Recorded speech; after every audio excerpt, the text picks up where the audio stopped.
Hello scientists, this video is how to find mass using a digital scale. The digital scale is pretty easy to use. This part right here is called the pan. This is where you place the item that you want to find the mass of. When you place it there, you'll see in the display a number that represents the mass. You're going to want to make sure that this number is at 00 before before placing anything actually onto the pan.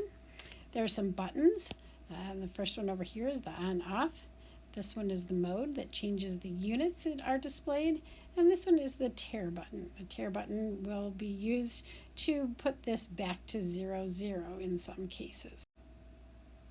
Before placing anything onto the pan for measurement, you're going to want to make sure that you are using the correct units.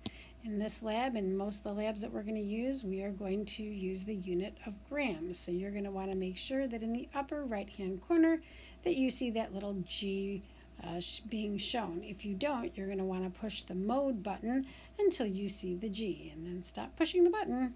And then it's time to do your measuring. Once you have your scale set to 0 and you have the correct units, you're going to want to put your object onto the pan and only the object. Make sure nothing else is on the pan and make sure that your fingers aren't touching the pan. And then that will the number here in the display will represent the mass of the object. In this case, the crayon's mass is 9.7 grams. I hope this helped you understand how to use the digital scale. If you have any questions, ask a peer or ask your teacher.